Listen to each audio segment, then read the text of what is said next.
अरे सुन रे, अरे सुन, सुनो, 18 साल ये भारत माँ की मिट्टी है, सुनो, ये गलत बात है। भारत माँ की मिट्टी है। अरे सुन लो, अरे बेशर्मो सुनो, भारत की मिट्टी सुने रहे, अरे सुनने का, अरे सुनो, लबराई कर रहे हो। ये मिट्टी है, ये देश की मिट्टी है, इसका कसम खाओ, पाके कुरान की कसम खाओ। अरे बेशर्मो सुनो, मुंह का बवासीर है तुम्हें, सुनो पहले बात फिर बोलिए। अरे सुनो, मैं कह रहा हूँ, अरे कांग्रेस ने अडानी का पैसा माफ किया कि बीजेपी ने किया? लेकिन पंकज जी, मेरा आपसे एक सवाल। अरे पहले उसका सुना दे रहे हो। अरे ये आवारा कुत्तों से भी गए गुजरे भौंकने वाले पत्रकार हैं, पहले इनका जवाब दो। अरे सुनो भाई, सुनो, अगर अभी जो बेच है, अरे सुना ना पहले बात, अरे सुन तो ले रहे, अरे सुन तो लो, अरे सुन तो लो, पॉलिटिक्स से कोई लेना देना नहीं है। अरे सुन तो लो कि भौंकते रहोगे, बेवजह कुत्ते भी नहीं भौंकते, फिर तुम क्यों भौंक रहे हो? अडानी के पोर्ट पर फिर पूछ रहे हैं, अरे पूछ रहे हैं, अरे फिर बात पूछ रहे हैं, सवाल नहीं कर रहे हैं। आप क्यों तिलमिलाते हो? आप तो ऐसे तिलमिला रहे हो जैसे कुत्ते के पूंछ पर लात रख दिया हो और कुत्ता बिलबिला जाता है। आप सुनो पहले बात, देश की संस्था बेचने से तकलीफ नहीं है। तकलीफ है आपको? कैसे तकलीफ है? पूरे देश की तकलीफ है। स्मृति ईरानी पीसी करके कहती हैं, हमारी बेटी अभी 18 साल की है, छोटी सी बच्ची है। स्मृति ईरानी जी को चूड़ियां नहीं नजर आ रही है। नरेंद्र मोदी जी, कब तक राम और कृष्ण के नाम पर आपके नेता देश के बहन बेटियों का जिस्म फरोशी का धंधा करेगा? अरे भारतीय जनता पार्टी, शर्म करो। राम के नाम पर देह व्यापार का धंधा चलाने वाला ये भारतीय जनता पार्टी का लोग, ये बेशर्म लोग, ये हथियारों का सप्लायर लोग, ये लोग देशद्रोही लोग, ये लोग टुकड़े टुकड़े गैंग के लोग, ये लोग कमीशन खोर लोग। अरे गोबर पात्रा बोलो पुई पुई पुई। आपको आईटीडीसी में चेयरमैन क्यों नहीं बनाया गया? क्योंकि आप भाजपा के लिए पुई पुई नहीं करते। आप अगर पुई पुई कर रहे होते, स्मृति ईरानी पीसी करके कहती हैं, हमारी बेटी अभी 18 साल की है, छोटी सी बच्ची है। तो पिछले साल 25 तारीख को जिस भल्ला साहब को के साथ में सगाई हुई थी, क्या आपने नाबालिग रहते सगाई कराई थी? सबसे बड़ा सवाल। दूसरा सवाल, स्मृति ईरानी जी जिस नैतिकता की बात करती हैं, बात बात में चूड़ियां लेकर घूमा करती थी। इज्जतदार आदमी पर कीचड़ उछालना बिल्कुल आसान होता है। मनमोहन सिंह जी को चूड़ियां भेजने की बात कहती थी स्मृति ईरानी जी। मनमोहन सिंह जी जैसा प्रधानमंत्री न देश को मिला है, न मिलेगा और न मिला है। मनमोहन सिंह जी वर्ल्ड की तीसरी अर्थव्यवस्था भारत की अर्थव्यवस्था को बनाया।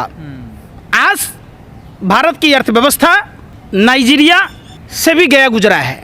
हम बांग्लादेश से पीछे हो गए, हमारा रुपया भूटान से पीछे हो गया।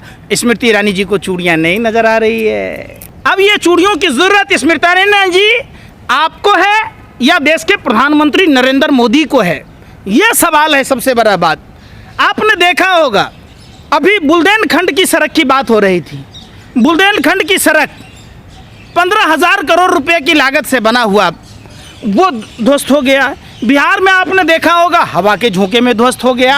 आज अभी अभी की घटना है कि मध्य प्रदेश में जैसे मानो वो कागज़ का पुल बना हो, रुई का पुल बना हो, बारिश की 4-5 बूंद गिरने से ही भोपाल में जो सर्विस पुल बना था वो ध्वस्त हो गया। अरे आपदा है ये तो। 135 करोड़ आवाम पर के पेट पर लाद, अंबानी अडानी को सौगात दीजिएगा तो आपको देना नजर आएगा। सवाल ये है कि सुनिए ना, कांग्रेसी उसकी बेटी को क्यों बदनाम कर रहे हैं? इसमें बेटी को क्यों बदनाम कर रहे हैं आप लोग? ये तो कांग्रेस पार्टी में जाके पूछिए। देश पूछता है, देश का हर नागरिक पूछता है कि गोवा में हुआ बार किसका है। मुंबई निवासी पार्ले में जिनकी मौत हो चुकी है, उसके नाम का फर्जी दस्तखत करने पर 420 का केस यहाँ भी बनता है। मृत आदमी के जो प्रमाण पत्र देकर वो भी केस बनता है। ये सब जानते हैं आप? वो कह रही है बार था ही नहीं हमारे पास, तो उस बार को सील करवा दीजिए। वो तो अब खत्म हो गया। बताइए क्या खत्म हो गया? आज भी कोशिश की गई, बार बार कोशिश की जा रही है कि बार को ढकने का। तो आपको नहीं पता है किसके जमीन पर है, कहाँ है। ऐसे ही हुआ था अडानी के पोर्ट पर, हेरोइन पकड़ा गया तो है ही नहीं। शाहरुख खान के बेटा चूंकि कोर्डियल क्रूज जहाज पर था तब फंसाने की कोशिश किए। 52 ग्राम गांजा पर रिया चक्रवर्ती पर सवाल उठा रहे थे। तो ये सवाल तमाम तरह की बातें पूछी जाती है। आप समझिए कि भारतीय जनता पार्टी के लोगों को यह बताना होगा कि आखिर सारे कुकर्मी भारतीय जनता पार्टी में ही क्यों नजर आते हैं। हथियारों का सप्लायर तारिक भारतीय जनता पार्टी में, आप देखिएगा प्रमोला गोस्वामी कोकीन के साथ धरी जाती है, वो भारतीय जनता पार्टी में। अमरनाथ पर हमला करने की साजिश रचने वाला तालिब हुसैन भारतीय जनता पार्टी, आईटी और सोशल मीडिया का प्रभारी। अब सवाल उठता है, भारत की खुफिया जानकारी देने वाला ध्रुव सक्सेना कैलाश विजयवर्गीय का right hand Bharatiya Janata party का। मेघालय में बनाड नाम का भारतीय जनता पार्टी का प्रदेश उपाध्यक्ष जो चकला घर चलाता है, वेश्यालय चलाता है, जो नाबालिग लड़कियों से देह व्यापार का धंधा करता है, वो भारतीय जनता पार्टी का। और भारतीय जनता पार्टी बात करती है राम और कृष्ण की, राम और कृष्ण कभी नहीं कह सकते ये बात। ये लोग भारतीय जनता पार्टी के लोग कुकर्मी लोग हैं, ये लोग कब हिंदू धर्म को बदनाम करने वाले लोग हैं। हिंदू धर्म में देह व्यापार का धंधा करना वर्जित है, कहाँ लिखा हुआ है? वो तो रेस्टोरेंट। अरे भैया, मेघालय में बनाड के रिपू बैंक फार्म हाउस पर 400 कंडोम मिला है, 400 500 कंडोम मिला है यूज्ड को तो छोड़ दीजिए। अब सवाल है, जो 6 बच्चियों को बरामद किया गया है, छुड़ाया गया है, वो नाबालिग है। नरेंद्र मोदी जी, कब तक राम और कृष्ण के नाम पर आपके नेता देश के बहन बेटियों का जिस्म फरोशी का धंधा करेगा? अरे भारतीय जनता पार्टी के नामर्द नपुंसकों, शर्म करो। राम के नाम पर देह व्यापार का धंधा चलाने वाला ये भारतीय जनता पार्टी का लोग, ये बेशर्म लोग, ये हथियारों का सप्लायर लोग, ये लोग देशद्रोही लोग, ये लोग टुकड़े टुकड़े गैंग के लोग, ये लोग कमीशन खोर लोग, सड़क बनाने में कमीशन खाने वाले लोग, पुल में कमीशन खाने वाले लोग, अंबानी अडानी से कमीशन खाने वाले लोग, कपिल बदवा जैसे डीएसएफएल का जो 34,000 करोड़ रुपए बेईमानी करने वाला, और भारतीय जनता पार्टी कमीशन खाने वाले लोग, देश को गर्त में ढकेल कर कमीशन खाने वाले लोग, अपना कार्यालय बनाने वाले लोग, ये भारतीय जनता पार्टी के लोग। और जनता प्यार कर रही है, देखिए कोई जनता प्यार नहीं करती, तो फिर वोट सिर्फ प्यार और प्यार इसकर प्यार आप करते हैं, आप जैसे मीडिया के लोग करते हैं, देश के लोगों को गुमराह करते हैं। और चुनाव आयोग 20 लाख ईवीएम भारतीय जनता पार्टी को चोरी होने के नाम पर दे रखी है, और उसी ईवीएम का खेल है। नहीं तो बैलेट पेपर से चुनाव करा के देख लीजिए, अगर भारतीय जनता पार्टी के लोग वार्ड काउंसलर का चुनाव जीत जाए तो फिर कह देना। एक बात बताइए, राष्ट्रपति का चुनाव बैलेट पेपर से होगा, हैं? काहे भैया, काहे कि वहां हेरा फेरी नहीं हो सकता है? आप ईवीएम से काहे न कराते वहां? आप तो सारे गण्यमान्य लोग वोटिंग करते हैं ना राष्ट्रपति में, जीतते फिर भी वही है। देखिए बैलेट फिर जीत 20 लाख ईवीएम हेरा फेरी करते हैं आप। बैलेट पेपर राष्ट्रपति वाला चुनाव भी वही जीत रहे हैं। देखिए वो जीते हैं कि ईडी जीता है? ये अरे अब एकनाथ शिंदे पर कार्रवाई होगी, है मुका बाबा सिरे सुन रहे हो? अब एकनाथ शिंदे पर, भावना गबली पर ईडी की कार्रवाई होगी। अब नारायण राणे पर कार्रवाई क्यों नहीं हो रही? अब सुनो, असम के मुख्यमंत्री पर ईडी कार्रवाई क्यों नहीं कर रहा? अब शुभेंदु अधिकारी जो गरीब आदमी पेट काट कर 2 रुपया 4 रुपया जमा किया था, ये भारतीय जनता पार्टी के लुटेरे लोगों ने उन बैंकों के शारदा नारदा जैसे बैंकों को खाकर शुभेंदु अधिकारी को प्रतिपक्ष का नेता बना दिया। आज भारतीय जनता पार्टी के लोग ये राम और कृष्ण नहीं कह सकते कि गरीबों ने जो 2 रुपया 4 रुपया जमा किया वो आपका नेता डकार जाए। अब शुभेंदु अधिकारी पर ईडी की कार्रवाई नहीं होगी क्योंकि भारतीय जनता पार्टी में है। आपके पास कोई विकल्प नहीं है ना मोदी जी के अलावा? आप निकम्मा हैं, निठल्ला हैं। 2014 से पहले आप जानते थे कि मोदी जी कोई नेता है? बताइए आप। सब जानते थे। देखिए अरे सुने ना, ढुए बेटा काबिल हमारे बिहार में काबिल कहा जाता है। आप माँ के पेट से सीख के पत्रकारिता आए थे क्या? आप जर्नलिज्म का कोर्स करके पैदा लिए थे क्या? कोई ड्राइवर बनता है तो आकर धरती पर सीखता है। पूरा देश काबिल है, अगर नाकाबिल है, बुज़दिल है तो सिर्फ देश का प्रधानमंत्री नरेंद्र मोदी। अगर इतनी खामियां हैं, सब परेशान है, जनता परेशान है, महंगाई से जूझ रही है, बेरोजगारी से जूझ रही है, तो फिर बदल क्यों नहीं रही है? बदल रही है, बिल्कुल बदल रही है। लेकिन लोकतंत्र का बलात्कार करने वाले, चीरहरण करने वाले, आप जैसे जो लोकतंत्र के चौथे स्तंभ कहे जाने वाले मीडिया के लोगों के दिमाग में भुस्सा भरा हुआ है, सत्ता का फेविकॉल गला में अटका हुआ है। आप उस समय सवाल नहीं पूछते कि आखिर उसी गुजरात में बार बार ड्रग्स की खेप क्यों पकड़ी जाती है? आखिर उसी गुजरात के स्वामीनाथ मंदिर में 2000 नोट के छापने की मशीन और 2000 के नोट क्यों बरामद होता है? आप ये सवाल ही नहीं सर, पूछते। वही फिर सवाल आ गया ना। अगर बीजेपी से पूछो तो वो कहती है हमें तो जनता चुन रही है, अगर हम गलत करेंगे तो जनता हमें नकार देगी। संबित पात्रा यही कहते हैं टीवी पर बैठ कर। कौन बोलते? संदीप पात्रा। आप जानते नहीं संबित पात्रा कौन है? अरे गोबर पात्रा बोलो, पुई पुई पुई। ये काम करने के लिए एक डॉक्टर इलाज करेगा। इलाज क्या किया था 12 हिंदू राव में एक महिला के साथ क्या किया था आपको नहीं पता है?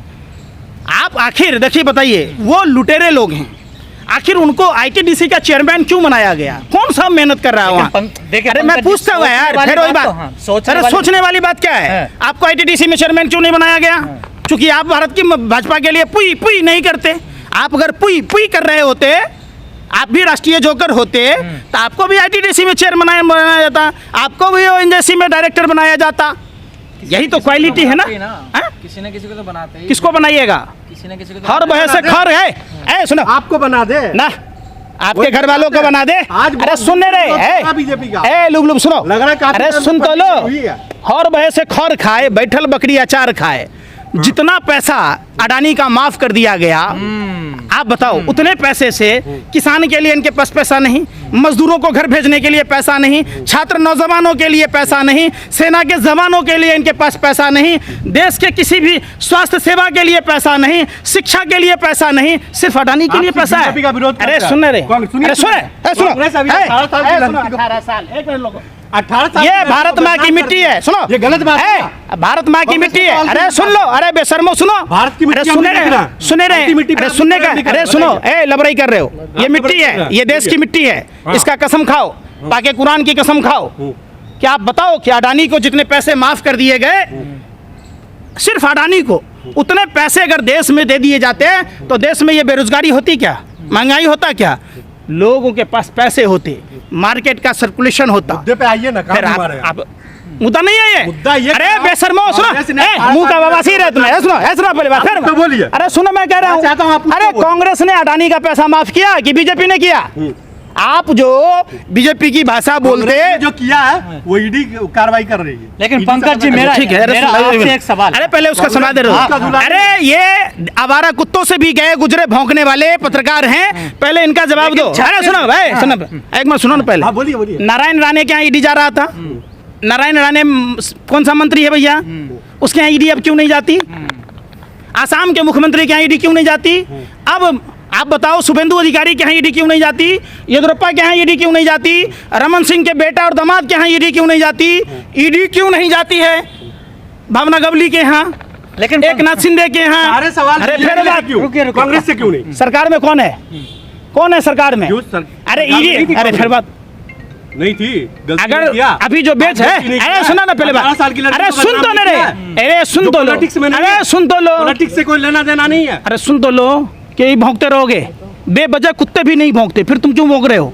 सुनो तो सही, बेवजह मत भौंका करो। सुनो, अभी सरकार में जो मौजूदा आदमी है, सवाल उसी से पूछा जाएगा जो शासन में होता है, सत्ता में होता है। अडानी के कर्जे माफ कर देना सही है क्या?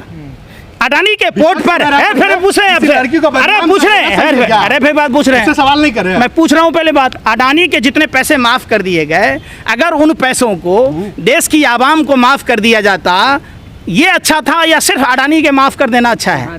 लेकिन पंकज, और आप कह रहे हैं नाबालिग लड़की है? आपने कभी चर्चा की स्मृति ईरानी की सहेली का? जो सहेली ने स्मृति ईरानी को अपने घर पर रखा, उसकी पति को चुराने वाली स्मृति ईरानी, आप बताओ। आपने कभी चर्चा? अरे सुनो चर्चा, अरे सुन तो लो, फिर कांग्रेस आप कांग्रेस में क्यों जा रहे हैं? आप भारत की आवाम की बात नहीं सुनेंगे? मतलब आप बीजेपी का विरोध कब करते? फिर वही बात, जो गलती कर रहा है हर एक का विरोध करिए। मैं क्यों नहीं कर रहा? हो गया, आप बोलिए। आप हो गया कुछ कहे हुए? कांग्रेस ने किसी संस्था को बेचा कि बीजेपी ने बेचा? आप क्यों तिल मिलाते हो? आप तो ऐसे तिल मिला रहे हो जैसे कुत्ते के पूंछ पर लात रख दिया हो और कुत्ता बिलबिला जाता है। आप सुनो पहले बात, देश की संस्था बेचने से तकलीफ नहीं है? तकलीफ है आपको? कैसे तकलीफ है? पूरे देश की तकलीफ है। इमिटेशन हो रहा है तो क्या गलती है? क्यों, क्या गलती है? हो गया, कुछ बोलोगे? क्या गलती है? अरे कुछ